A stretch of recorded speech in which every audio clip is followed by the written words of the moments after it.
Okay, it says it's been live streamed. Are we live? Are we? I'm kind of in limbo here because I can't even Yeah, see. we are. We'll I put it can't in. even see Facebook, so I don't know who's I watching. can see us in the group, Denise, so we're good. We're good to go. Cool. Hello, everybody, and thank you for joining us tonight. This is Annie, Phenix, and myself, our first of numerous little chats that we're going to be doing over the next few months. So first up is the lovely Andrew Hale from the UK, who is the creator of the dog-centered care page that you're all on at the moment, and this whole thing about cake, because we all like a piece of cake. So Andrew is here tonight to chat with Annie about emotionality, emotions in animals, Beyond the Operant, and why is it so relevant now when it should have been relevant from way back when, but we're only kind of getting around to it now. Annie is going to be doing most of the talking while I fiddle on my phone and try to get this shared. Annie, as we all know, is the best-selling author of The Midnight Dog Walkers, which is now out of print in most places. And after a big 6-year wait, there is a new book on the horizon, so please stay tuned for that. If you want to discuss this, we will be taking questions, but please don't type anything until about the last 15 minutes. I'll give you a shout, let you know you can type questions, and I can ask the guys to answer them.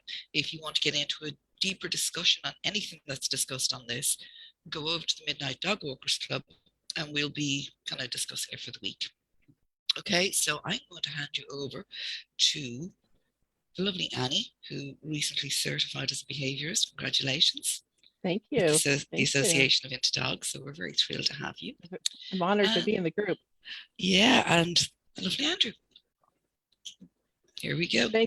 Thanks, Denise, and thank you, Andrew. It's always a pleasure to talk to fellow trainers and behaviorists, and those of us who care so deeply about dogs. I think that's why we've connected years ago, is that love that we share for dogs.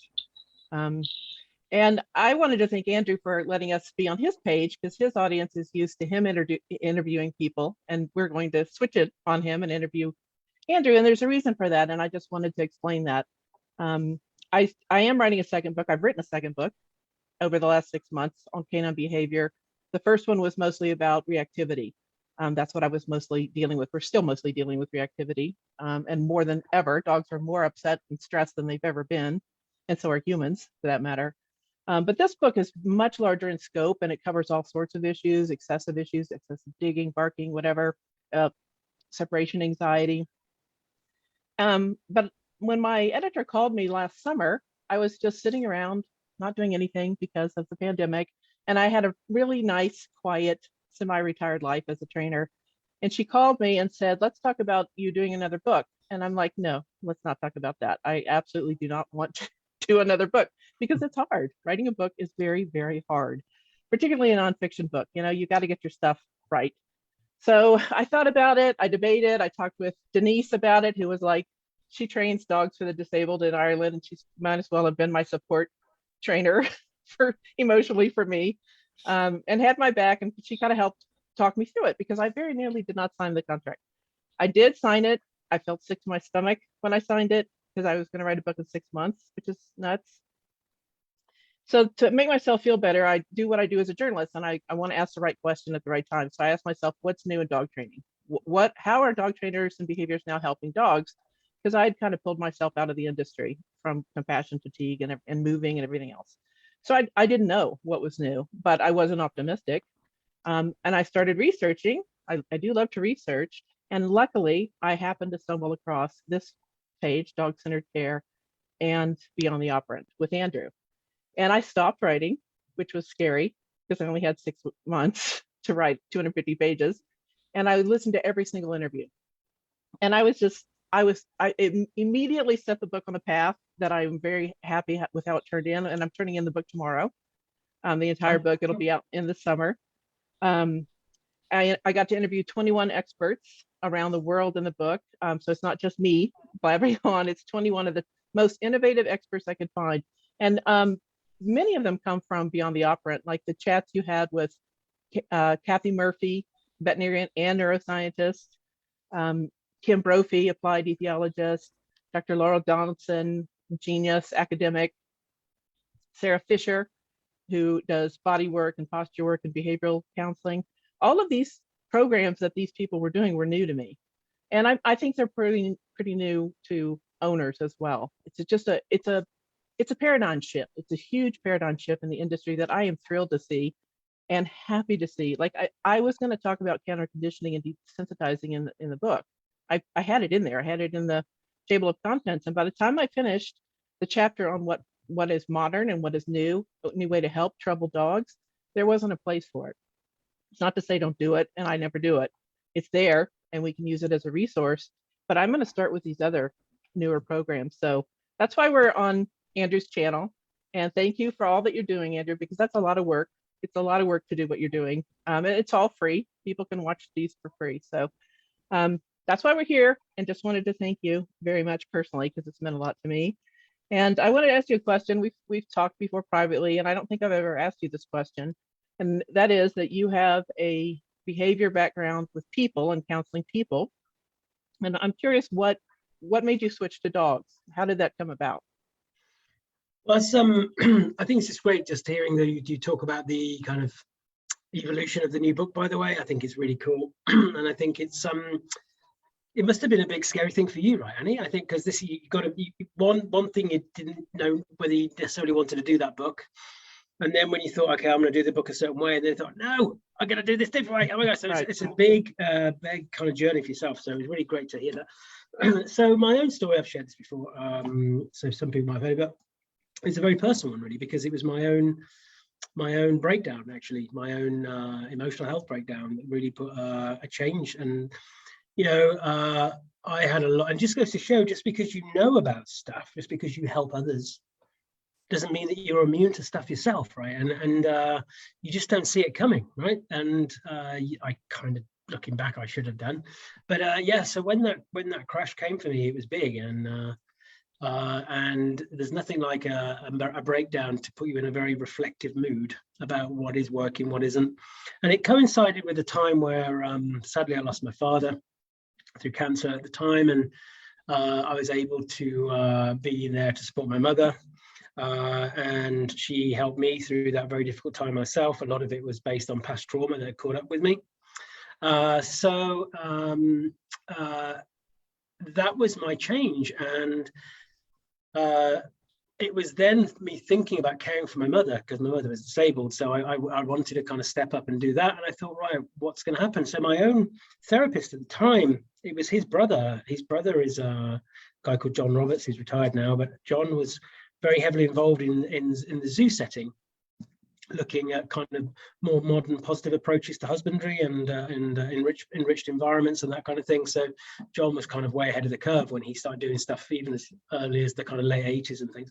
So I got a great opportunity to be with him, and I thought, this is really interesting stuff, and I had a chance to shadow him for a bit. Then I made the shift to dogs, and that's how I came in. So it was quite I didn't see it coming, Annie. That's the point. I didn't think, I think I might go and work with dogs. And it came with me. And I did not go back to doing the other stuff for any other reason that I found an interest in another area. And I thought, this is really interesting. And when I first came into working with dogs, a lot of the people around me, and like everybody else, I went through a structured education to come in, which was heavily kind of biased towards learning theory. So that's a big chunk of what you do, and a big chunk of that on the operant. And even then, I remember speaking to kind of friends of mine who are still involved in human therapy about the kind of over emphasis on the operant side of things. And I was thinking, do we ever really cover that in my psychology degree? Do we ever look at it in those terms? But I kind of went along with it. And my early years in dog training was very same as, really. But things didn't quite fit for me. And some of my colleagues, my early colleagues, and I was trying to share these thoughts about, hang on, what do we think we're actually supporting here in this dog? What behaviors do we think we're creating? Are these actually having any internal benefit for the dog, or are we just getting them to do stuff? When we think about counter conditioning, what do we actually think we're countering here? And what do we think we're replacing? And there was so many questions, but in the early days, a lot of my friends and colleagues, not saying this in a disrespectful way, but I had a lot of, hang on, Andy, you're not working with humans anymore, you're working with dogs. So I kind of went, Are you crazy? Yeah. It's crazy, yeah. But so I've always been interested in the notion of the emotional experience. And that's how I've started to frame things more and more. The big shift for me, Annie, was getting the chance to meet and become good friends with the amazing Sarah Fisher. You know, you've had time with her. She was the first person really who said, Andy, go with it. This is great. Have a think about that stuff. And then, of course, I got a chance to meet people like Sheila Harper and others, and many. I hate listing names, Annie, because you always forget people. But anyway, but the point is, many people have been talking in these terms for a long time. There's nothing truly new under the sun. It's just where that spotlight's been aimed, and the spotlight has been aimed in a heavy operant view for a long time. And I think part of the reason for that is, it's a bit of a long waffly answer, sorry, but anyway, part of the reason I think that is because the battle over moving away from aversives has been very hard fought and continues to be. And I think many got the community, the industry, if you like, has got so entrenched in that that many feel that the move to reinforcement, positive reinforcement, is the natural end of that journey.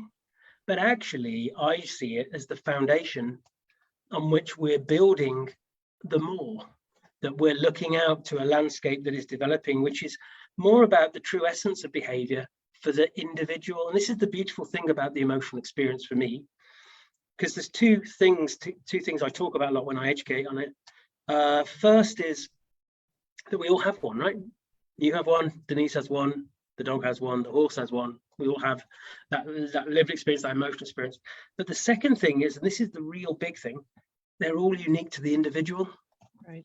So in the past, we've moved away from some of this stuff because we've said, look, you know, we don't know how the dog feels or thinks, so we need to kind of avoid that, to think about that and just look at the behavioral output.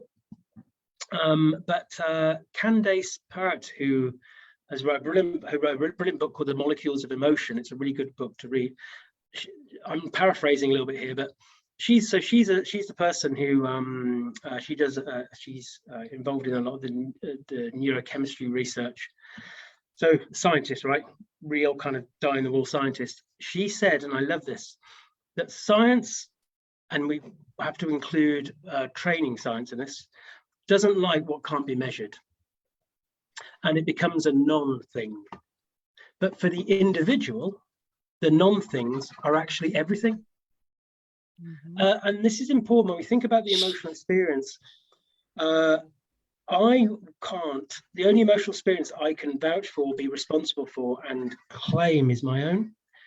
I wouldn't dream to say that I know how you feel, Annie, or how you feel, Denise, or what you need to get relief, how you process the world. We can all be in the same place at the same time, doing the same thing, but be affected by it very differently. So should I therefore ignore your truth because I don't know it? Or should I try and find ways to be available to it? And that's the point of this whole point for me, is trying to find ways to be better available to the emotional truth of another. It just happens to be another species. Mm-hmm. And this is the thing. So we've sorry, Andy, we have a few comments here. Yeah. This one from Siobhan saying, yeah, it does sneak up on you, doesn't it? It sneaks up on you before you know it, and you're working with them and they have your heart. Laura Donaldson said she's never heard that story from you before and she absolutely loves it. So there's great support here for you and your journey to working with dogs. We have Linda. Hi, Linda Michaels. Laura Donaldson, Zoe Carter, Linda Savary, Emily, Henrik Jokes. We're all over the place. We're Sweden, welcome UK. You guys. Yeah, there you go. So yeah, just want to know, like, you just opened up something very honest to everybody just now, and it is getting very strong support, which is lovely because it's so nice to see everybody supporting one another for a change. Yeah. And I saw that through writing of this book. You know, the dog trainers, I used to say, or still say, can be a vicious industry. But on all sides, everybody's attacking everybody. And that causes a lot of burnout as well. That's one reason I left, is because not the aversives, trainers. It was the positive community that just is dysfunctional in so many ways, or I thought it was. And then when I reached out to all of these experts, every single one said, yes, absolutely yes, I would love to contribute. And they stopped what they were doing. Everybody is so busy because dogs are so stressed right now. And they did it. And the answers that I got to the questions I asked were amazing, absolutely amazing. And I think Andrew's story kind of represents what we're doing for dogs, because we're helping troubled dogs find a new way to live that doesn't cause them so much stress and anxiety. And out of trauma can come enormous growth and success. And I think if you've experienced it yourself, like I had early trauma in my childhood, then you can relate to an animal much better, because especially as a kid, because you had no power, you had no choice. And I think, and a lot of trainers that I know had early trauma in their own life. And what's a question I want to ask Andrew about in a second about trauma, because he said something once that changed the trajectory of my life in many ways. But I want to go back a little bit to operant conditioning, because I write for dog owners. I don't write for other trainers. And when we start using science terms, trainers all know what that is.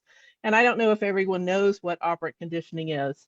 So I wanted to just briefly, the way I look at operant conditioning is it's purposely learned behavior. It's behavior has consequences. It's not involuntary. It's not the dog drooling when Pavlov rings the bell. It's voluntary, for lack of a better word, behavior. And the science of dog training, all of us have leaned heavily on it and fought over it. Aversive trainers, force-free trainers. There's 4 quadrants of learning, and like you're using positive, you're using negative, you're using punishment. And we've wasted years, I think, even within the positive community, arguing. You should not use positive punishment. You should not use negative reinforcement. You're terrible. Only positive reinforcement.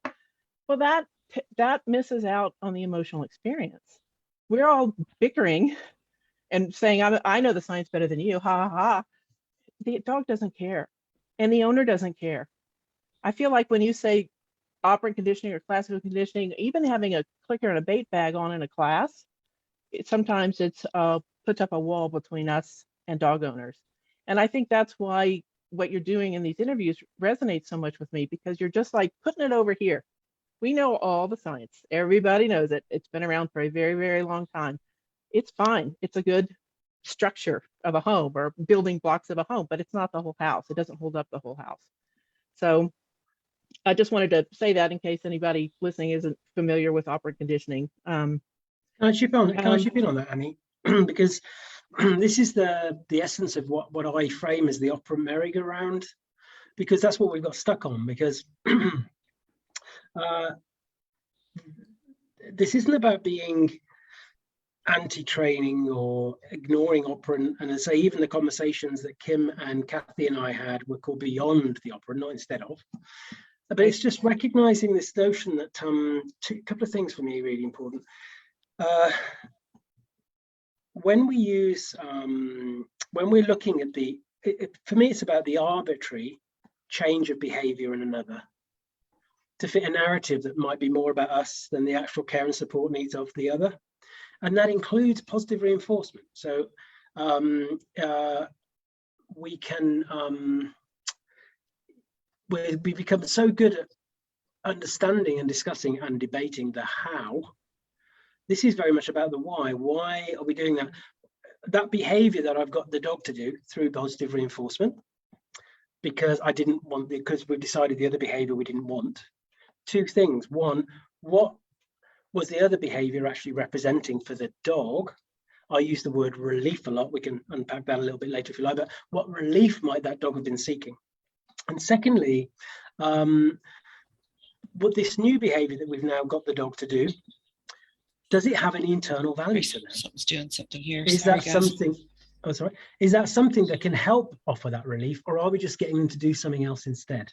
And that's the big question mark for us that we've just got to think about. And if we don't learn from the dog first, how can we know or have a better idea about how they need to process, how they need to work things out? This thing about having internal value is really important, because we're always learning all the time. There's a big friction for me between structured learning and experimental learning. And we've all been through that. So I invite everybody to think about when they were at school, what they remember from the structured learning experience. Not that much. We'll remember some things, I know. What do we remember from the experimental learning point of view? Loads, because that's very much what forms our view of learning, our kind of connection to learning, our connection to authority, our connection to peers, our connection to self, especially within the social environment. We learn so much. There's this big mantra on the positive side, which is reinforce the good, ignore the bad, which sounds great on the surface, but two things. What are we actually ignoring? Because who's decided that it's bad? That's the point. And this is the whole thing of the good to bad continuum that we've all been kind of brought up into, really. Who actually makes those decisions? Because from the individual point of view, that bad behavior might be representing something regarding a need. We have to think about behavior as an expression of self and an expression of need, as well as all the other things. And secondly, reinforce the good. By whose measure? And is that behavior, a lot of the stuff that we teach dogs, especially in adolescence, do they have any internal value for that dog? And are we actually stopping that dog going through the really crucial experimental learning that is needed for that brain development? This is where we need Kathy, right? We always need a neuroscientist in the room, I think, because she'll talk about that. And very much Molly, I'd love to share Molly's story sometime, Annie. We could do a Molly special really in the mid-dog walkers group for sure, because I very much lived to this kind of tenure really with Molly. Molly's our young rescue dog. Giving her the chance and the setting up the environment to allow her to go through that experimental learning, and also learning from her. How does she need to process? How does she need to navigate the social environment so that she can self-regulate better? Right. So these are just all these, this is just a few things, right? So this is not about saying positive reinforcement bad. It's about thinking about what it is we're supporting. And actually, when you think about the emotional experience, and especially the need for relief, all the challenges about kind of aversives and that go out the window, because how can putting a shock collar on a dog ever give them relief? Well, I love that people are now looking more at self-regulation rather than impulse control. Right. You know, that was actually Siobhan, just before it goes on too much, Siobhan wants to know, would you be able to expand on what you mean by non-things? Yeah, non-things, that's a sciencey thing really, about things that we can't measure. So, you know, how you feel, you know, your outlook, your perception, whatever it is, you know, all these kind of things that science struggles with because they're hard to measure, right? Yeah, if it's not an observational behavior that we can actually put in a little. Exactly, yeah. That's the point. And especially take love, for example. It's very hard to measure, but you try living without it, right? I've got my painting analogy, which it's quite a good one, really. So if you imagine the painting, science can tell us a lot about when the painting was done, whether the person was left-handed, right-handed, what the atmospheric conditions were like, the component parts of the paint, etc., etc., etc. What it isn't so good at is telling me before I see it how I'm going to feel about it, and how that would differ to how Annie would feel about it and how Denise would feel about it. So the non-thing, when you think about looking at a painting, is kind of everything, right? Now, this isn't dismissing science, it's something else that gets thrown at me. I see science as being the platform that we stand on to look over the fence, to consider more, to consider the subjective. It shouldn't be the fence, because a lot of the discussions I have, and I had somebody message me recently after a talk I gave to say it was so good to hear somebody go there, as in to think about the subjective, because that's the whole point of the emotional experience. It is the ultimate in subjectivity, right? But we can go there in a considered way whilst keeping our feet in the science. We don't have to let go of reality here. We only have to think about our own emotional experience to realize, do you know what, it's complicated. It's always a study of one. Every single time it's a study of one, be it a dog, a horse, a cat, a human. Yeah. And people don't always get that. They have two dogs, siblings is the big thing. Well, one dog is doing that, the other dog should do the same. No, so individual. And I think that's why what Andrew talks about all the time on dog-centric care is so important right now, that people actually understand and stop anthropomorphizing or kind of projecting what they think the animal should be feeling. You know, that's another big thing right now that we need to break through on as well. And I completely agree with you, Andrew, about the science. We need the science. We respect the science. it's crucial. But in my opinion, the industry has leaned on it so hard that Denise and I have worked together for a long time, and biggest slapback we got and the biggest outcry we got on, I'll come up with a sentence or two, and she does some beautiful illustration with her company, Mighty Dog Graphics.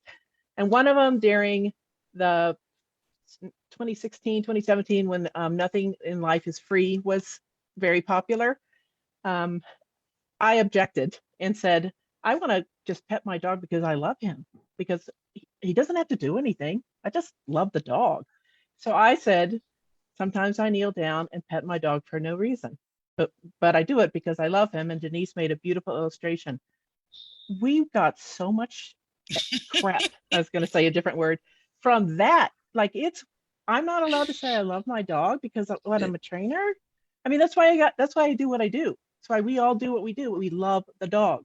Well, and we feel the dog that other poster that's doing the rounds again, like, no is not a behavior.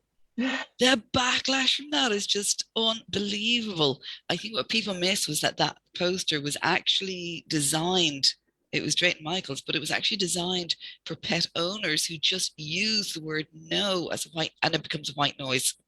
It was never intended to tell trainers what they should and shouldn't be doing, because people are just like going bonkers. Yeah. It's like, oh, I always use it and it has done no damage to the dog. And it's like, oh, for God's sake.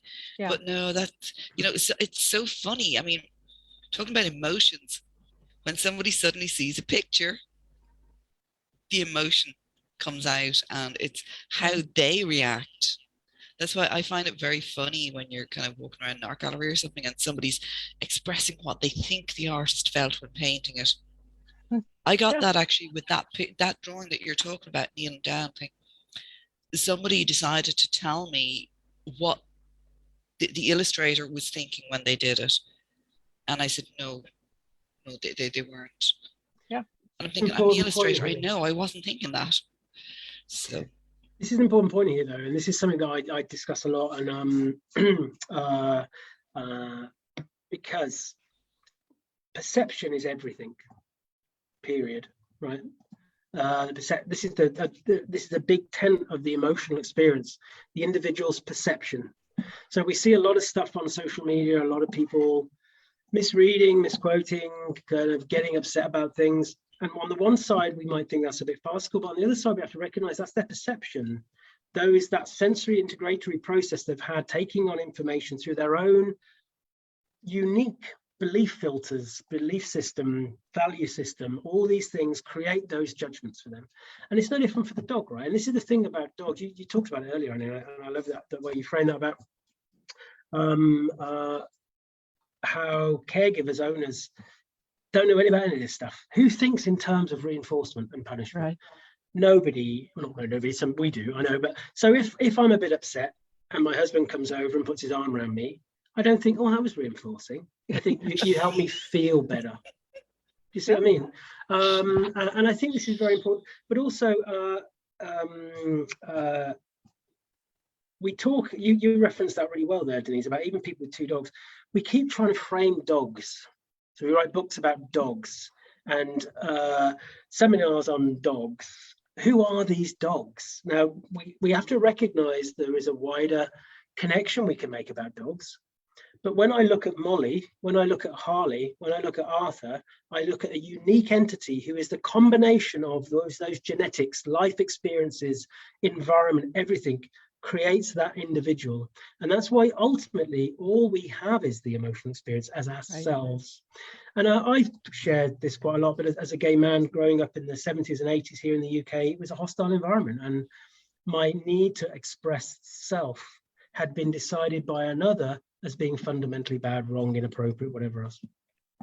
And we can all recognize that, whether, many of us have experienced that. So in the olden days, it was children should be seen and not heard. Actually, in the olden days, it was women should be seen and not heard. When you think about it, children should be seen and not heard. And we've kind of ended up with dogs should be seen and not heard. Yeah. So I think these are the important things when we start thinking about these fundamentals and what that emotional experience is. And if we're going to get a window into that, we have to start from learning from the dog first. I think the days of turning up with our operant toolkit say, okay, yeah, you don't want that from anymore, we're going to get the dog to do this.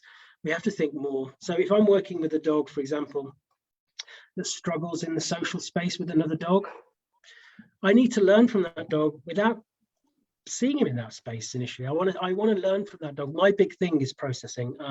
Laura Donaldson and I are doing a talk on re-envisaging reactivity to talk about some of this stuff, but I want to see from that dog, how do you process me? How do you process the environment? What can I learn from you as best as I can about your social preferences, your social processing preferences? And I think there's so many things to unpack. It's so exciting. It's also quite overwhelming. But it's also very exciting. Yeah, it is. Yeah, and I think talking again, and I'm going to ask you a question in a second about trauma. Talking about what you experienced as a gay man growing up in a very difficult time, and for me, what the constraints on me was that I had two narcissistic parents, but particularly the mother and the mother-daughter. You know, we could write books about. There have been millions of books about mother and daughter conflict. So, to me, growing up in that environment where I had no control, what I felt did not matter. If I shaped my behavior in a way that pleased her, life was good. Or okay, it wasn't ever good as it for me as a kid. But if I stepped out of my little box she put me in and questioned, like if a dog growls at you or nips at you or air snaps at you, I'm bad. I'm the bad person. And family, I mean, just it was extreme. It was like a dictatorship. I feel like having a narcissistic parent, and I see dog training too often as being a dictatorship. That dog better do what I tell it to do because I'm the master. I mean, that comes from 100 years ago in military training, but we're still doing it. I've actually do what I changed say. the way that I approach classes. I mean, I stopped doing pet dog classes years ago. At the moment, I'm doing Zoom classes for some of the puppies in training for the assistance dogs. The people who are joining in, they're lovely. They're volunteers. They're not trainers. These people have taken a year out of their life to take on these puppies, and they need help. They need reassurance, and I love dealing with them. And what's great about it is that, one, it's not a class with dogs where we walk around in circles doing obedience and making them sit. It's, what is your dog doing? Let's look at why. I'm not going to give you a cookie cutter response like he's jumping. Oh, I'll make him sit. No, I'm going to ask you, why is he doing this? Let's see the environment. Here are the options. This is like, let's identify why he's doing something so that you understand what is happening. That way you have a better handle on how to actually reel it back in, change the behavior, do whatever kind of, and it's kind of, we've done a number of these classes and it's making so much more sense because people are suddenly saying, I'm not alone. It's not just me this is happening to. This is great. Now I know why it's been done. Because life stages are often missed as well, like from teething. Then we've little, well, what I call toddlers, like the pups, their teething phase, and then we have their young teen and the teenage phase, of course, delightful. Then we have the young adult, the senior, and everything has to, you have to keep training throughout all that. You have to keep adapting to their needs because it's the same as a human. We have all these life stages, only the dogs are accelerated. So, I mean, I've adapted with one of mine. I have rugs everywhere all over the house so he doesn't slip. It's the little things that a lot of people don't always get or they don't understand. And, that's why I think it's just so important. Even enrichment is only a new thing to a lot of people, which to us is shocking, but the fact that people are actually looking at it and taking part in it. So this whole emotion, dogs have emotions, they're sentient beings. I mean, it's terrible that the government has to pass a law to state they're sentient. I mean, they're living and breathing. Of course they're sentient. So, yeah. We're arguing over it. Yeah, the obvious. I think about, go ahead, Andrew. No, sorry, Annie, go on. Well, I was thinking about classical conditioning and desensitizing. I mean, I used it for years and it did work. It can work, and it takes a while, and it's harder, I think, for owners to do it, generally speaking. But instead of saying, now it's like Denise saying she changes her whole approach to teaching, and I have as well. So instead of saying, I come to someone's house, their dog is lunging and screaming at the end of the leash, that's a very, very common problem. And instead of saying, oh, well, let's change the internal landscape for the dog. Let's make the dog look at the other dog and say, cookie's coming, and be excited. And we can do that. And the science told us how to do that. But that doesn't acknowledge that that dog is screaming, as Chirag Patel says, I am uncomfortable. This is scaring me. Make it go away, go away, go away, go away. And now I would come in and say, why is the dog doing that? And I love learning through stories. I'm a writer, and everything I have in the book is a lot of stories. And I love the story, which is famous in the dog world, but probably not out in the general public, of Dr. Karen Overall, who's a veterinary behaviorist. She loves Australian Shepherds. One was brought into her as a veterinarian to be put down for putting 3 people, I believe, in the ER, including a trainer. The last one was the trainer that the owners took it to because it had bitten people and put them in the ER, serious bite case. The dog trainer strung the dog up and said, you will not growl at me. Okay, the dog passes out. I think his name was Flash. When he wakes up, he attacks the dog trainer. So that, in my mind, that's not genetics. That's the dog saying, do not treat me that way. And just like as I did as a kid to my own mother, do not treat me that way. And there's a consequence for me doing that. There's a consequence for a dog when it says, do not treat me that way. Do not put that trigger in front of my face. If it's biting, it's usually death for the dog, period. Brought it into Karen, Dr. Overall, she couldn't put it down. The dog put his paw on her, and that's her breed. She said, I'll take the dog because you can't rehome that dog. Took it home, 6 months in her house, nothing. Did absolutely no training, no sitting, no down, no get on the mat. Absolutely let the dog recalibrate itself and kept stressors out of their house. She even put locks on the top of her doors, the back of her doors, so that no one would accidentally walk into the room where the dog was. Like, this dog has had so much stress and trauma, which I want to ask Andrew about this, and did nothing for 6 months. Then the dog recovered. She did the relaxation protocol. It went everywhere with her and her husband on campus. Never bit a person again. I mean, that's not going to always happen. Well, that emotional detox. I mean, Diane Emotional Gard has detox. this amazing book about that. The stress relief and decompression. Yes. It's just, you really. And we don't let dogs. We don't let dogs do that. So in one of our private chats, Andrew said, it's just something about Andrew that's like a therapist. And I think you could probably work for the FBI and people would just confess all their murders to you as well. You'd be surprised what people have told me over the years, Annie, I can tell you. Sure. I believe it because I've done it. So we're chatting one time and you said to me a line that for some reason just resonated with me so deeply. You said, whenever I meet a dog or a person, I expect that they have suffered trauma in their lives. And there's a meme that goes around, be kind to everyone you meet because you don't know what they're going through. I've seen it 100 times. That didn't really affect me. But when you said trauma, because we deal with dogs who have suffered great traumas. And then I think about people. Almost all of us have had trauma in our lives, and even more so now because of COVID.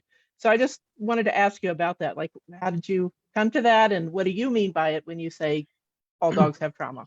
Or you expect that they do? So presume is the word I use. It's a little bit different. Presume. But so I presume when I meet a dog, I will make a presumption of trauma because I think in the same way when I was talking to Hannah Capon at CAMS, you make a presumption of pain. You can be. It's better to start from a place. When the amazing Rachel Leather, who had a great conversation with me. I love Rachel. I'm not a trauma specialist by any means, but Rachel is amazing. People can catch up that chat on the Dog Centered Care YouTube channel. But a trauma-informed approach is not a bad place, not a bad way to start. Well, actually, doesn't Sarah Fisher say busy body or busy mind? That's another way to look at it. That's something that I look at now as to why, right. When we think of behavior as an expression of self, that's a really important term, right? Even on this, we tend to think of trauma as being something specifically overtly abusive or physical, kind of a big event, physical, and of course it can be, but more often it can be the inability to express self. the not feeling safe to express self. This is why many people experience forms of trauma just going through a structured educational system.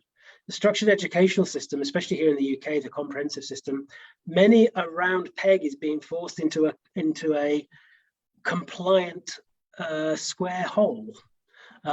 So these things affect us. And when I was involved in human therapy, a lot of things that we go through, especially through those formative years where we're trying to put information into that brain. Remember, the brain doesn't like to have to cognitively reappraise very much.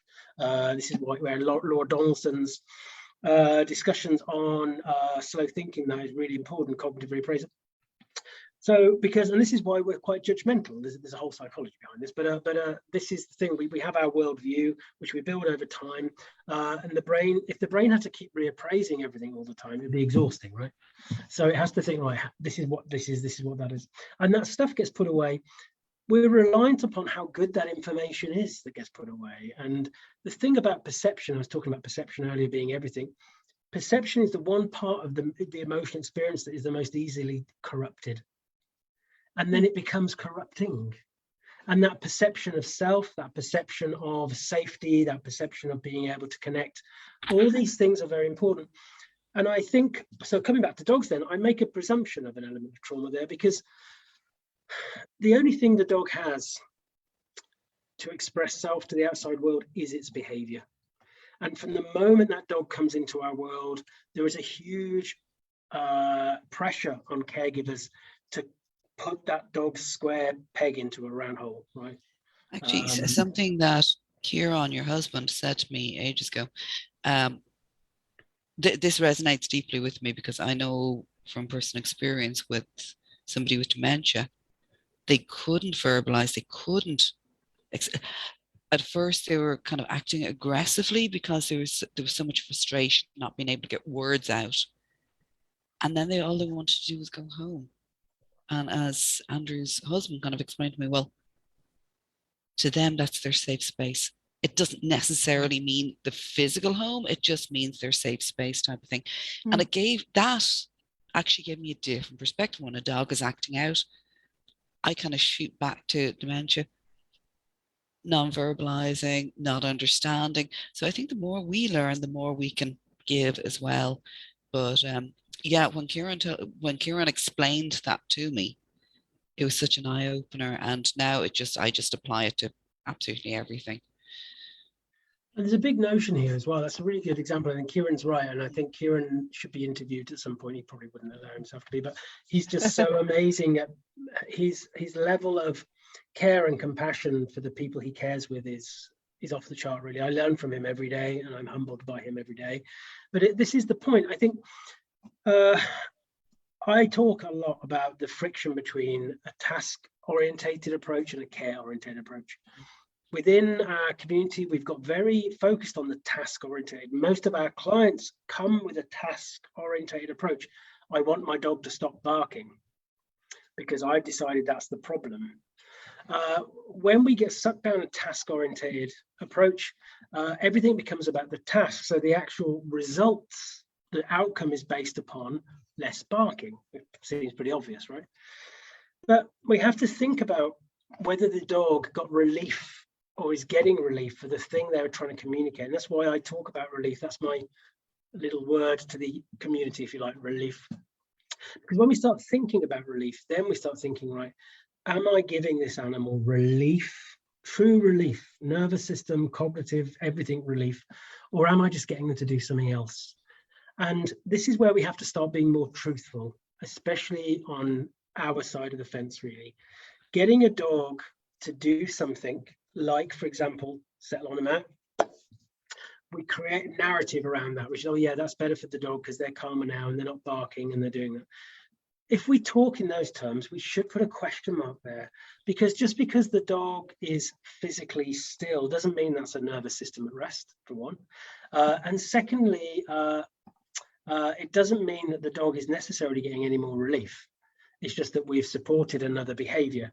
What we can say more truthfully is that that dog's being more compliant. The dog is doing that now, which is great. And I think we also have to be really mindful of this notion of binary linear versions of reinforcement.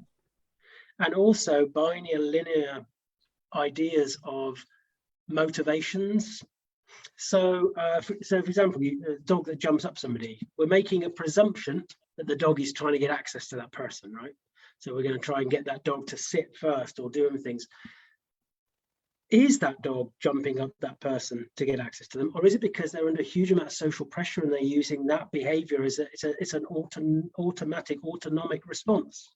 Mm-hmm. Or is it to gain space? Exactly, and what they need is space, actually, or quite often, not just space, but headspace, the chance, the time to be able to process. This is something that Laura and I will be talking about a lot in our revisiting, I can't even say it, so anyway, revisiting, yeah, something like that. Re-envisaging. Because how we, for me, pain and behavior is a big thing at the moment, as it should be. Right. What I find interesting about that is a lot of people say, oh yeah, let's check for pain. Oh no, there doesn't seem to be pain. Therefore, we'll just go down the route of doing the arbitrary behavior change stuff because we can. There are other aspects to that dog's emotional experience that are just as important as pain might be. Emotional pain, for a start off, the need to feel safe, the need to process in a way that is really important. So I think the next big thing is going to be when we learn more about social threat evaluation. Because again, we need Kathy in the room, but I did a talk thing with Kathy last year for Victoria Stillwell conference, and we were looking at neurology behind processing, social processing. It's really important. You did those amazing graphics for me, Denise, which I'm going to be putting into my talk. Actually, the ones with the dog. We used a party analogy. I won't say too much because I'll be giving away the talk. But anyway, to talk about the social space. And so social evaluation, this comes back to learning from the dog again. So when I see a lot of work that gets traditionally done with dog work, there's a lot of emphasis on trying to get the dog to do this or adding in this. And I've seen quite a few videos recently of dogs going through a process like that. And actually, there's little glimpses of the dog trying to process a little bit more, but they can't because the trainers do the training. And I think we have to recognize sometimes too much input from the trainer stops the innate processing of that for that dog. We all need to process in certain ways in order for us to feel safe. And we all have our own social preferences and going through a social threat evaluation. And a lot of this processing for people who are more robust and we are guessing, and Kathy seems to support that with her side of things, in dogs the same. In a more robust dog, that's been done subconsciously. Because again, remember, like I discussed earlier, it would be exhausting if we had to reappraise everything and process everything. When you're more sensitive, and this is why I like the word sensitive rather than reactive. I like the word sensitive, and a dog who responds to something rather than reacts. I know it's all words, but anyway, it doesn't matter. It's just personal preference. I'm sure people could argue on that. But if you're more sensitive, socially sensitive in this case, you need more time to process the social environment. You just do. And you will have preferences for that. And many of the dogs I work with, we learn that early on. So do I use reinforcement? Of course I do. But I'd sooner try and reinforce behaviors that I've already learned have innate value to the dog as part of that relief-seeking process, so that they can self-regulate. I talk about regulation a lot because for me, there's three types of regulation that we have to think about. There is the self-regulated, which is ideally what we want. So that's kind of going through the sensory integration process, being able to process it, the nervous system does its thing, and it's a full kind of cycle, if you like. Then we have co-regulation or supported regulation. And we do that a lot with children. We do it with each other, though. We support each other through that process. And then we have a dysregulated response. And one thing to bear in mind that for young dogs and young people, the brain is kind of designed to dysregulate. Like Kathy says again, a lot of the neurology that helps with modulation and moderation in dogs isn't there when they're younger. So it's really hard. I use my doors of the brain analogy because it's an easy one to think about. If you imagine the brain has lots of doors in it, and the doors do different things and go different places. The more doors are open, the more chance of having a mindful, rational, kind of safe way of processing. Pain and stress are big door closers. So when we look at that dog, then that dog is being disobedient, do they even have enough doors open right now because of things going on? And have they got the right doors open? And especially with adolescent dogs, some of those doors aren't even open yet. So this is just what we're thinking about, and utilizing our toolkits. Part of the problem, I think, Annie, is especially the operant toolkit has been pushed as being the toolkit, rather than being a tool in a wider toolkit. And the two things I think we're missing as a community, although it's getting better I know, is first of all, education on how to do really good observations, really good neutral observations.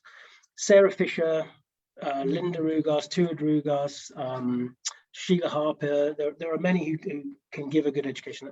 The second thing for me is the communication of the dog's emotional care and support needs to the caregiver. And that's why in my talks, I talk a lot about trying to connect through the emotional experience. Because when I meet the caregiver, the owner, there are two things that are normally the case. One is that their perception of that dog's care and support needs, or what's going on for the behavior, is probably 180 from the reality, because they're in task-oriented brain. They are likely to be subscribed to the dominance model, and they're likely to think there must be a consequence for this bad behavior. That's not always, but that's likely. But the second thing I know is they love their dog. They care for their dog. Now, people often say, isn't it interesting, the psychology of people using shock collars, choke chains, the clues in the title, right? Yeah. The reason that as caring, loving, compassionate human beings that they move to those tools is because they are stuck in that task-oriented mindset. And they believe that if they can somehow stop the behavior, things will be okay. We have to recognize that psychology, because if we turn up with our toolkit saying, yeah, that behavior is bad, we're going to change it, but we don't do it that way anymore, we do it nicely, and we do it with treats, or we do it else, we still have to remember that there is a likelihood that that person is still hearing behavior bad, need to change it. So when that process doesn't match their expectations, they're still likely to go to the shock jock down the road. Even though we've all had that, right? Where we've been working for ages, and then we get an email saying, "Oh, I've heard about these collars. I've heard about this can of compressed air. Do you think, are they any good?" And you think, "God, have you not heard anything I've said?" Because if we don't shift that task-orientated brain, then there's a chance they're just going to be stuck on the task. So that's actually part of what I've changed about my training classes, is that I give options. There's 3-4 different ways. So if the first way doesn't suit the dog, you're going to try the second way, or you're going to try you're going to keep trying different ways of doing this until you find one that suits the dog, rather than just trying to shove everything in together. Actually, Laura is just on, and she says it's re-envisioning reactivity. There you go. And she says it's what she calls something else. She said the overcuing syndrome. I was going to say it's almost like flooding. It's like flooding the dog's brain with cues, the white noise. I ask owners in my new book to go 1 week and give no commands or cues, and see how often. Don't do that. Do that. Sit down. Get off of me. Come here. You didn't come. Go 1 week with no commands and let see the what dog happens. self-regulate, as Andy says. Yeah. But also the thing is, there's a pressure, and there is a narrative within parts of that community, which is the answer is to train more. Train more, train more, train more. Many of the dogs I've met, and many of the caregivers I've worked with, and many of the caregivers that found their way into the dog center care group, have realized that actually what they need to do is listen more. Yeah. Right. Because trying to get that square peg into that round hole ain't working for that dog. And a lot of the training issues, especially in adolescence, I would argue, actually, if we slowed things down, didn't put the pressure on a structured educational criteria, many of these, so with Molly, right? She doesn't pull on the lead, she doesn't jump at people. We haven't taught her not to, because we haven't put her in situations where that nervous system elevates so much that she goes into puppy brain. And we live on a beach here, right? It's a beautiful beach. And she's 8 months old now. She goes down there maybe once a week, twice a week. We could go down every day, but it's too much for that young brain. Right. We want her to be able to have a chance at learning. The thing about self-regulating, all the literature for humans, and I'm guessing because we know so much of the neurology is similar, self-regulation is something you learn. You have to learn it. And you have to learn it through a process that has internal value. On your own terms. On your own terms. And this is very important. When we think about reinforcement and punishment, If I was to, so especially on the punishment side of things, quite often they'll say, yeah, well, punishments happen all the time in Mother Nature. So, you know, that's why. But this is the difference, you see. But we've got to be careful, even on the positive side of that, because if I touch something really hot and burn my finger, I've learned that through my own action. I can process that as internal value. If somebody burns my finger because they're disagreeing with my behavior, yes, I might stop my behavior. But what do I feel about them? What do I feel about this space? What do I feel about how I was? This is the thing. But even with positive reinforcement, this is the hardest thing, I think, for people to really understand the coercive element to reinforcement that is potentially there. I use as an example with some of my talks about something as simple as getting a child to eat their greens. So you can't have your pudding until you've eaten your greens, right? We've all used that. Oh, Granny's law. Exactly, it's pretty bad, right? It seems pretty harmless. But if we step back, on the one side, the child might eat their greens, great. Two really important questions though. Does the child come to love those greens, or are they just having to? But secondly, what are we also saying to that child regarding personal agency, choice? And isn't there a better way, a more creative way to get children invested in eating healthier food? So this is the thing, operant works in a very quick way, doesn't matter what quadrant you want, but does it work to add value to the individual? Or are we just, it's just so important. We've all been through situations where, you know, there's something called the Kefir experiment, which is very interesting and I think important one. Can't remember who it was by now, but anyway, I think it was Birch et al. Somebody might put me right. But they got these kids to drink Kefir, because obviously Kefir is fermented milk, not particularly nice. But they had one group where the kids could just experiment, do what they want. They had another group where they used reinforcement. I think they used kind of like stars or something, which added time to their break, or they could have something nice or whatever it was. So yes, in the group where the kids were being reinforced, the drinking of the Kefir went up. But when they revisited the kids down the line, the group of the kids who actually adopted Kefir as a drink of preference were the ones who were able to choose it themselves. And actually many of the kids in the reinforcement group, when the reinforcement, even when the reinforcement was going, they were like, sorry, I won't bother because I really don't like the drink. So these are just questions, and there are any questions. It's not saying these things aren't important. And the way we've been doing things isn't right necessarily. It's just asking these questions of, so the dog does that, great. Does it have an internal value? Are we getting dogs to do something because we want them to? Which, by the way, Annie, is fine, because that's truthful. There are things I want my dogs to do that they probably don't want to do, but I want them to do it. And that's just being truthful. That's the point. Trying to get my dogs to do it. And I think these things are important, that we just look at it wider. That's all. I think that's all this discussion is about. And I agree completely, of course. And I want to add, there's an expression that trainers know very well, and I hope dog owners will hear it and process it. When we say punishment reinforces the punisher. And I think that's a deep thought to consider. It makes us feel like we have mastered the situation and fixed it because we want to fix stuff. Yeah. But I also think that, and then we're going to get to questions, and I want to ask you about your seminar. We're trying to keep it to about an hour, but Kim Brophy has addressed this, I think, that there haven't been dog trainers, professional dog trainers, except maybe military, for all of the existence, that 40,000 years we've lived with dogs. Now suddenly there's dog trainers and we're like, you're doing it wrong, don't do that, all judging each other and everything else. I think that being a positive reinforcement trainer, or whatever trainer you are, whatever you subscribe to, and you walk in this, and Kim talks about this, you walk into their house and you're like, the dog's jumping on people, I can fix that, that's easy, I'll fix that. The dog pulls on the leash, that's easy for me, and I'll show you how. And then, or the dog's biting somebody, well, I can help the dog not bite somebody, which is huge, because then the dog may not die for biting. But I think that having those skills and being able to fix it quickly or not so quickly inflates us in the same way that punishment makes the punisher feel that they did something. Yeah. And I think we have to acknowledge that we, when you were talking, it just brought up a memory that I had when I lived in Durango. I had brilliant border collies, but I wasn't really interested in titles on them. I didn't care, other than sheep herding. We just didn't have any sheep. I would have loved to have done sheep herding with them.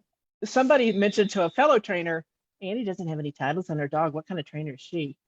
And that pissed me off. And I'm like, I haven't paid attention to that. I'm out here working with bite cases all day long. I'm trying to save dogs from dying. I don't care if my dogs don't have titles, but I bought into it. And I got like 6 titles on those dogs in a month to say, I can train this. I can do it. Just watch It's me. I just nuts. haven't If my focused dogs on walk this. down the road without jumping on somebody or barking at the neighbor's cat and are just happy, I'm happy. Yeah. I don't care I if like, they I bite don't, it. my dogs now will have no titles. I do not care. They're happy.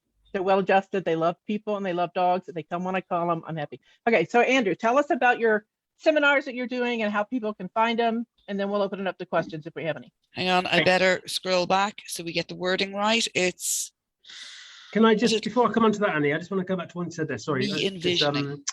This is the point, you see, I think, more widely, is asking the question who we're doing things for, and really asking the why a lot, the why.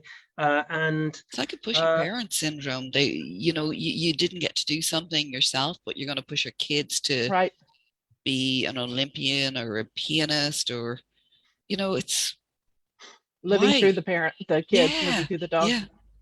Yeah. I find once I've with my clients, I try and connect through the emotional experience, and I always start with their emotional experience first, which is great now because of Zoom. I can just how does this making you feel? What are you experiencing? What are you going through? So they get a chance to share that and talk about that, and then we talk about the emotional experience in a more of a neutral way, and then we look to the dog. Now because we've got a shared outlook now, and we can start to see things and we can connect through, and teaching is important for me. Training, from my point of view, the training I do is about building a vocabulary, really, so I can best communicate. I think that's important. But we've got to remember that everything we ask a dog has to be a request. We have to wait for the feedback. Can they do it or not? I think I shared with this, many people have heard this, but it's a powerful testimony to actually helping people connect through the emotional experience, because I worked with a guy who was very blokey bloke and had a certain view of dogs, and there was an element of the dog being another opportunity to control, because we all, and to be fair, that's not we all want to control, right? We all want to control output, behavioral output. We're kind of designed for that a little bit, just to keep our environment safe. That's the whole point. And when we worked through, he used to hit his dog with the lead when it barked as a dog, so he'd hit him. And when we worked through, I didn't need to point the finger at that, because he was able to say to me, I realized I was hitting my dog previously, not because I was punishing him, but because I was angry and embarrassed. And that was a big moment for him in that journey of recognizing that. And as I say, we think, oh, look at him punishing his dog. Are they? Do they even think in those terms? Or is it because of their own inability to self-regulate in that moment and that kind of thing? So these are just extra things to think about there. So none of this is not training. It's not about stuff. It's just being mindful about the effects of our behavior and the expectations of others on another. Yeah. And truly being available to the truth of another, the emotional truth of another, is hard, really hard, because of the psychology of our own belief systems, value systems, and everything else. That's why I have my CAKE acronym, right? Compassion, awareness, knowledge, and empathy. Bring those things up, then bring those things along, because we like to bring CAKE. You have a better chance of being available to the truth of another. Really important point here before we move on, sorry. Being available to the emotional truth of another is important, but we're not responsible for it. Right. I'm not responsible for it. And I think that's something that we need to think about, especially with burnout and other things like that. I've got a talk coming up soon where we're looking at these things about how we can have these qualities of care and support. And we are kind of like social services, really, in a way. We come in, try and help things out, but how to recognize what we are able to support and what we're not responsible for, ultimately. Right. If you've got some older lady who's got arthritis and then adopts a really sensitive Great Dane who struggles in the environment, we're not responsible for that. This is the point. There are elements to that. So I think this is the final big thing. I think part of the problem we have, especially on our side of the industry, where we do have an emotional health crisis, there's no two ways about it. Right. Yep. There is a huge amount of pressure on us about what outcomes look like and whose responsibility those outcomes are. And we need to have that discussion, because there are many people, and quite prominent people putting the pressure on trainers regarding outcome and what that outcome looks like. Right. And there are way too many variables, Annie, for people to think I am responsible for this outcome. It's just not right, in my opinion. And it's exhausting. And let me add before, it is very exhausting. Let me add before I get hate mails, emails. If you're an obedience trainer, I'm used to hate mails, but if you're an obedience trainer and obedience is your thing, I have no problem with it. Even up to monitoring and all of that stuff, so long as the dog is having a good time. Like my border collies love that attention. They were yes people. How can I please you? What can I do faster? What can I do better? The other dogs I have now are much more independent. They're healers and they could care less if I give them a task to do. They're not so task oriented like Andrew talks about. So my border collies liked that month. They had a great time. But what if they didn't and I forced it on them because I wanted to prove to other humans that I could train and get titles. So I think that's very interesting. Can I chip in on that? Sorry, because there's two really important points you've made there, and I think these are really important. Yes, totally. One is, remember, part of this is about us being truthful. So, as I say, there are things I do with my dogs that is for me and my pleasure, not necessarily theirs. It's just being truthful, right? I would say the same about my husband, probably. Anyway, he does a lot of Dolly Parton stuff and spends a lot of money on that, which isn't necessarily my bag, but there you go. But the second thing is, even if our dogs love it, we have to recognize our responsibility almost as a form of supervision, really. Because I look at my husband who is involved with care, and he loves care and he's passionate about care, and he would go to the nth degree, and he has to make sure that some of those things that enable him to be able to operate in other areas of his life are supported. And we have to think about that in the entirety for our dogs. And these conversations are definitely not from me anyway, about not doing stuff and pointy fingers. It's about thinking about more, people listening and taking the strands away that they think are applicable to them. And there's always room for more awareness. I call the whole process of working with my clients supported awareness. That's it. I want them to be more aware of their dog's individuality, that dog's individual care and support needs. And I also use another word called, which is alignment, because we have care and support needs, our dogs do. It's not about shifting one way or the other in entirety. It's about finding that middle ground, Annie, and building from that. That's why I call the group dog-centered care. It's not saying it's not about human-centered care as well. It's just recognizing that we've got to shift it to more. It's a change in the patient-centered care or child-centered care approach. It's just a dog-centered one. Let's put the dog, start with them, learn from them. That. Even if you have a dog who loves that sport and activity, are they today? What dog has turned up today? Are they up for it in the same way? And does it matter if you did 5 minutes last week and this week you did it in 6 minutes? Does it matter to the dog? And one last thing of that. This is my issue a little bit with strict obedience regarding assessments, because for many of the dogs I work with, the fact that they would turn up in that village hall is a win. The fact then that they can't go through a list of arbitrary things on a clipboard does not make that dog any less a good citizen or any less a gold dog or whatever it is. And I think this is really important that we just think about what is actually achievable for stuff, and what isn't, and what a win looks like for some of these dogs. I think it's just important. We do have a few questions. Matt Donovan wants to know when you're going to start writing your book, Andy. And Annie's put me off that now. She's put me completely off that. So talk to me, I'll talk you back into it. Linda Michaels actually has a nice question here. Is how can I creatively incorporate emotional relief into a dog jumping on a child, for example, in addition to standard differential reinforcement protocols? I think this is the thing about every dog is being different. I find a lot of the time with dogs who jump, so a classic thing is, oh, my dog loves people, right? Because the dog's jumping up. Invariably, there is an element of over-arousal for that dog a lot of the time. There is an element of social pressure. There's an element of not being able to go through a social processing, kind of the social processing to play out. We see it with Molly when she was younger, because she was a puppy and everybody wanted to come and touch her and nobody would ask us permission first.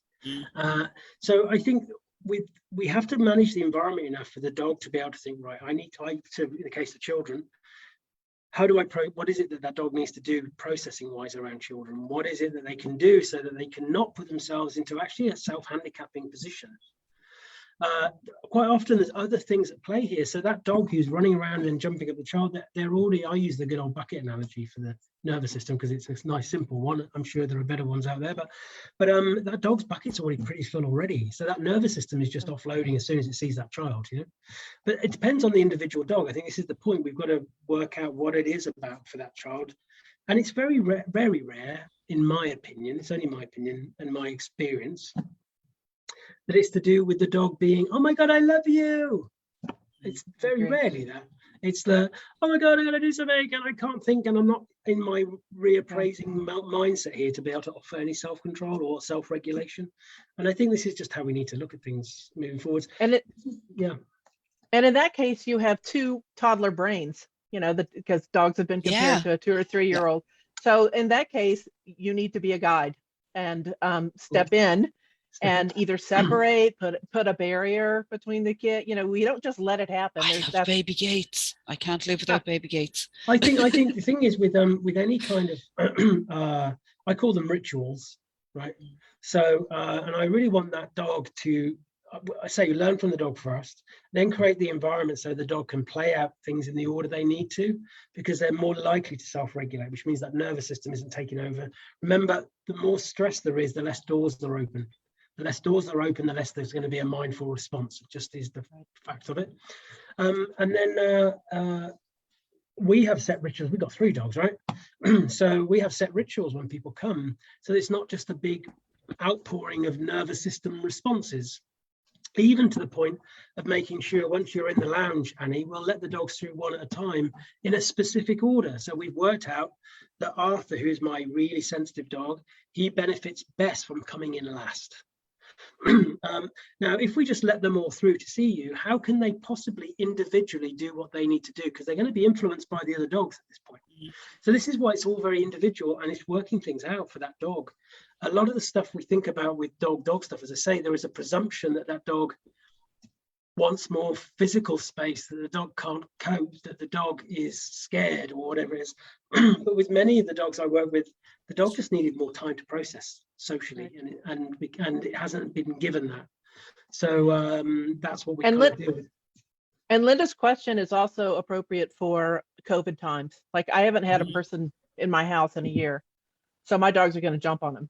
So I know that they're going to jump on it because they love people. So what I'm going to do, same thing, separate the dogs, probably they're brothers, let one in and throw food on the floor because they're food hounds. They love food. So that nose is down. And they're also associating new person with, I only get that food when new people are in the house, or I put them up.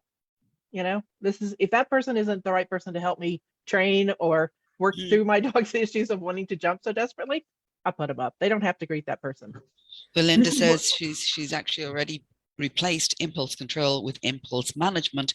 And now after listening here, she's ready to change it to self-regulation, which I think we all should. Yeah, I really do. Come back to the child thing. What you're talking about there, Annie, is really important because this is what I call rituals. This is the thing. You get the dogs. This is the ritual that I go through. This is why I love free work, right? In so many different ways, because I find free work gives that chance for that dog to be able to process a lot more and process a lot more in a more of a subconscious way with what's going on around it, whether it's working with noise work, helping with guests if they struggle with novel guests. I've been working with a dog who has been really struggling in the garden because of next door neighbors' dogs and children. Limited access to the garden, free work, so they're out there. The dog's now still processing. Once that, so anyway, about 6 weeks in now, the dog can just go in the garden because it's processed that stuff properly now, without that nervous system stopping that good information being put away. You know, it's just about working out, you know, which order we do things in. I think this is the point. But that's a great question from Linda. But it's this is something we've got to move on from as well a little bit, because we have done the kind of cookie cutter blueprint approach in the past, which is, because remember, like we discussed earlier, dogs will benefit from this. But the question is, who are these dogs? It's like when politicians talk about people. Who are these people? You know? Right. Any other Yeah. questions? Yeah, there's some great comments coming in. Most are comments because everybody's really enjoying this. Free work as social problem solving is a big part of my slow thinking program. That's Laura. Emily is about to change to self-regulation too. What else have we got? Hi Shay. Shay Kelly's watching. Hi, Shay. Hi Shay. So, yeah, when it's live, everything just flies up on the screen. I can't always, but yeah. Shay had a comment, and I got to interview Shay Kelly. He's all about, well, he's a behaviorist, but he does runs the Canine Enrichment Group, which is huge. And he has lots of wisdom, just nuggets of wisdom. It's a thin book, but it's a very powerful book. His book on canine enrichment. But he said something recently on his, this is kind of an aside, but his Facebook group, that the dog is, when they're sniffing to figure out if it's something they should be afraid of or not. And like one nostril means one thing, and one sniff, left and right, means different things, and they can control which nostril it goes into. And that's why when we talk about as trainers, let your dog sniff on a walk, let your dog sniff on walk, please. Like, it used to be my model in my mind. I want the dog like loose leash. What do they call that? The J in the leash, and walking Smile. very nicely. Yeah. And because I look good if my dog is not yanking me down the street. And now I'm like, we have long lines, we have harnesses, and we follow the dog. Where you want, if they want to well, I sniff think Shay, he's obsessed with the olfactory, the whole everything. He's brilliant. He had Rob Hewings as a tutor in college, so yeah, of course you're going to be obsessed. Rob is amazing. He does the UK Scent College. I keep mixing up the name, but yeah, he'll probably see this and go, I'm going to block you now. You couldn't get my name right. So. I think one of the biggest things, I think, for this whole discussion really is that we're at a point where definitely for me, I'm just somebody, I try and have quite a philosophical view to behavior and just ask some questions, you know, and I think, and questions I don't necessarily have the answer to, Annie. I think this is important. And we know we need to think about more. What does more mean? What does it look like? How do we try and be available to that emotional truth of another? What is it that we share? What is it that makes us different? What is it that makes us unique? And a lot of these things are quite philosophical questions. What I love about philosophical approaches, part of the problem, you touched on it earlier, Annie, Kathy Murphy rightly says that we have almost weaponized science within our community a little bit. Yeah. And the issue with having specific things is that we go in closer and closer and closer, and we just keep tweaking the minutiae. Philosophy, having a philosophical view, gives us the opportunity to stand back and just think about some of these questions and think about the individual. For me, everything's about the individual, because understanding the individual allows us a better chance to understand the whole. Yep, I like rather that. than the other way around. Linda is actually asking, how can we help the dog training industry move beyond the operant? How long do you have like here, this. Linda? How long do you have? Chats like this and Beyond the Operant conversation helps enormously, because I think this is a new concept for so many people. Like, it's got to go through the trainers and the behaviorists and then reach the dog owners, and that's going to take some time. But I think that's a great question, and I think just having this conversation, and I want to say before we go that if you want more of Andrew, and who doesn't, because he's a very charming person and a very smart person, he has seminars. I don't know if they're a couple times a month, unpacking the emotional experience. And so that would be a good place to learn too. Two things on that, and thank you for that, because I'll get told off by Laura, and I don't want to be told off by Laura. Yes, Laura is watching. Laura is watching all the time. It's a bit creepy through the window sometimes. Yeah, but there you go. That's just Laura. Pull your blinds down.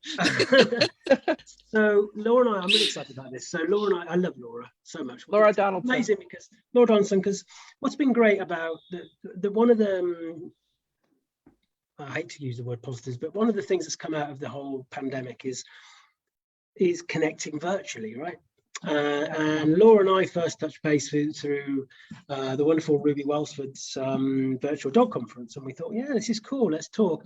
And we talked a lot, and I love her approach. And so we've got this coming up on the 20th of February, which is called Reinvisiting. Reinvisiting. And what is good about it is we've adopted something very different, because at this stage of rethinking things, it's not about, look at this is the answer right here. It's about having an open discussion. So I'm going to be taking quite a philosophical view on things. I'm going to be looking at the social space, social threat evaluation, all these kind of things. Laura's then going to look at this from very much from the cognitive appraisal point of view, with a great case study to look at. And we want this to be not a case of come and listen to us, we'll tell you what to think. We want people to come and think, what can I take away from that? What is it that's making me think, right, actually, there's something here that I need to shift to. I think we've all got the potential to get lost in a cul-de-sac in our community without recognizing there is an exit as well, right, to look at other stuff.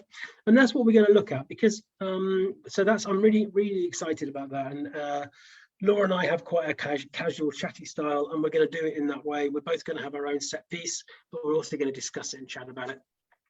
Brilliant. So we'll get a link up for that on Midnight Dog Walkers Club as well. And then my unpacking the emotional experience. So what I learned through my own trauma, Annie, and my own things in the industry. I've been in the industry quite a while now, and Denise and I have known each other quite a while. Denise was my first industry wife. I have quite a few now. You tart. I might class you as one as well, Annie, now. But yeah. This is the first thing I've done for myself, actually. So I've done a lot of collaboration, and I've realised I'm not very good at turning up as Andy, actually. I find that a bit difficult. But so this is a big thing. Yeah, well, you did turn up at the cocktail party as me. I did, indeed. Yeah. Even there, I had to turn up as somebody, as you. So this is my workshop. It's called Unpacking the Emotional Experience. The first two have already sold out, which is great. They're small affairs because I want it to be an immersive experience, and I'm going to be running them monthly. So I'll the next ones, the dates aren't out yet. I haven't even done one yet. So my first one is next Sunday, which is really exciting. Got one in March, and I'm hoping to run them once or twice a month. Small numbers to unpack this together. So in those workshops, we're going to be looking at what is the emotional experience.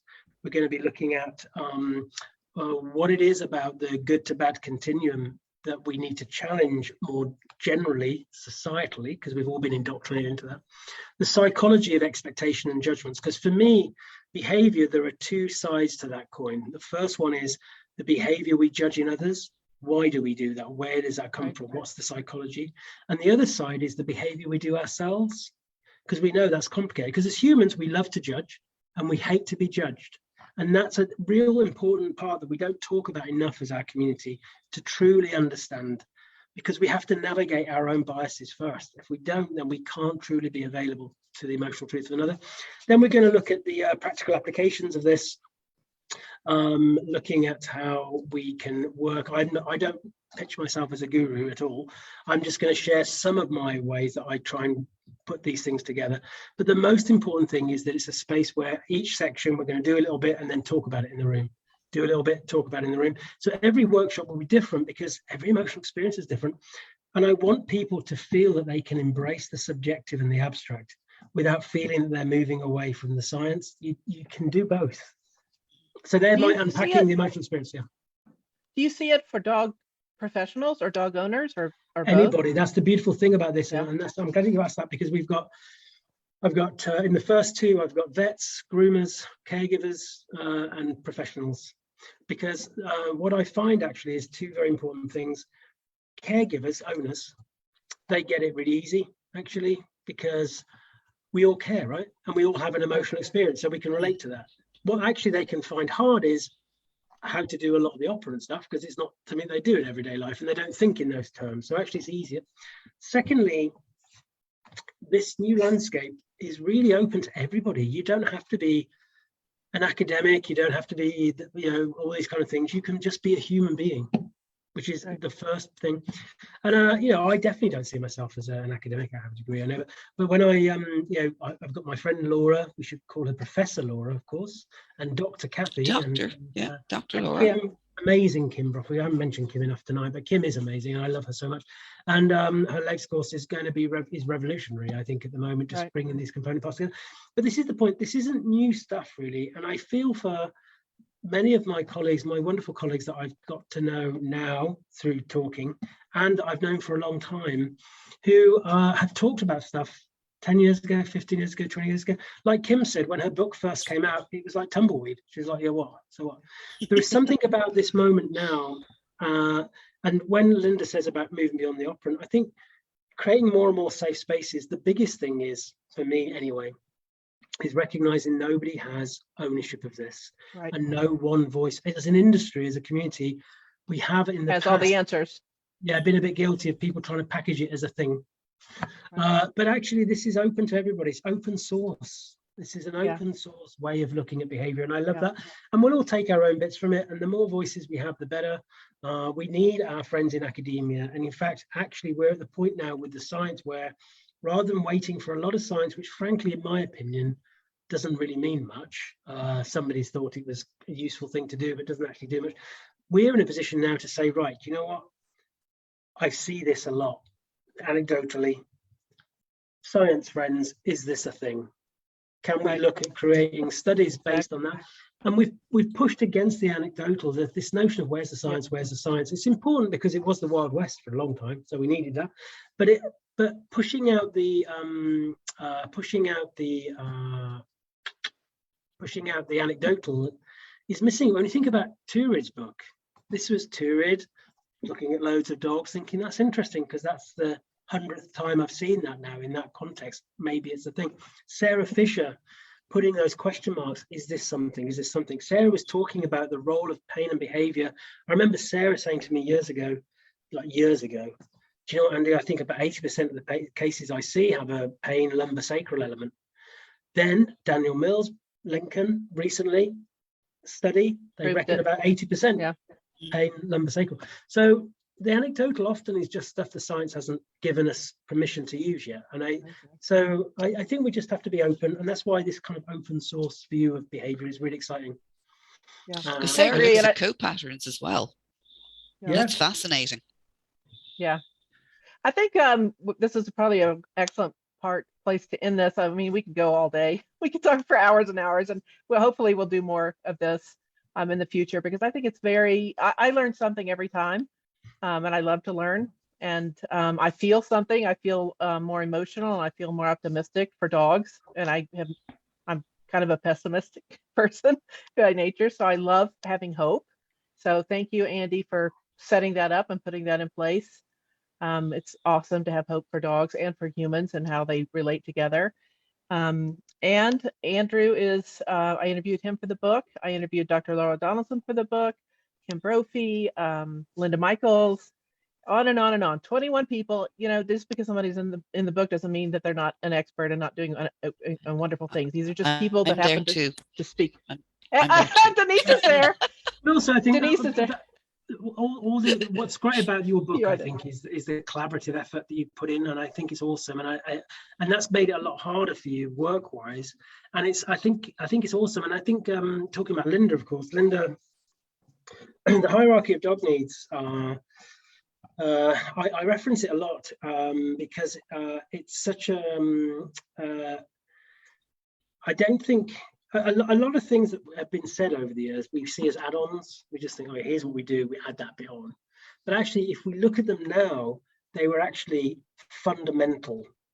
And I think the hierarchy of dog needs is one of those things. Sarah Fisher, the way that she looks at things, Sheila Harper, Sheila and others, they were doing things because everybody's looking, not everybody, many, we're looking through operant lenses a lot of the time. They were like, hang on, that's not in that quadrant, that's not this, that's not force free enough. So things got discarded, and actually they were crucial to what we're talking about now. And now we're revisiting them, and it's a shame because we've wasted years where we could have thought actually. Like you say about the working with the limb, when I went to see Sheila in action and looking at what they're doing up there with the dogs and not worrying about the dogs walking on loose leashes and letting that dog have what they needed through the lead and not using food necessarily. All these things are important because they're more authentic and intrinsic for the dog, I think. And Sindor, of course, Sindor Pangal, what she's doing with her barks and also her work with the street dogs. And there's so many voices, and that's what I've tried to curate in dog centre care. Her study of the street dogs is just phenomenal. What she actually brings to the table. But we are getting a lot of thank yous. Simply enlightening, awesome, really appreciated. Andrew, you always make me think. Thank you, Shay. He does. He makes everyone think. Yeah, Shay, we've got you're supposed to be coming to dog centre care, Shay, just to remind you. I'll say it publicly. We'll do it soon. We'll get it sorted. That's the nail in the coffin. You know, backing out now. Yeah. So listen, thank you so much, Andrew, for kind of entertaining us tonight. and using your platform.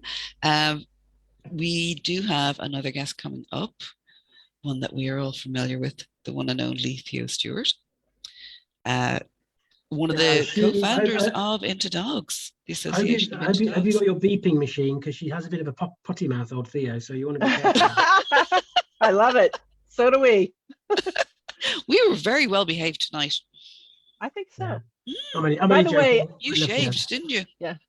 You did, yeah. I did. I put perfume on. And Denise O'Moore is very much in the book. She was the first interview I did, and she really has been my support for this, because we've talked so many times. I'm like, I'm not going to do this. This is stupid. I can't. It's too hard. And she You're bloody doing it.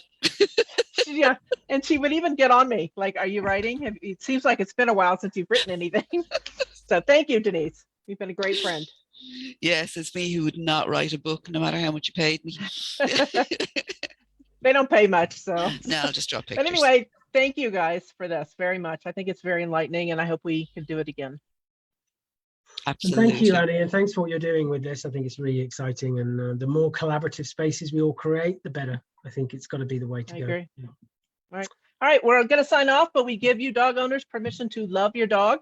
Do not be afraid to say you love your dog, and look for love-centered training for your dogs. That's revolutionary. And if anybody wants to kind of continue on the conversation, come on over to the Midnight Dog Walkers Club.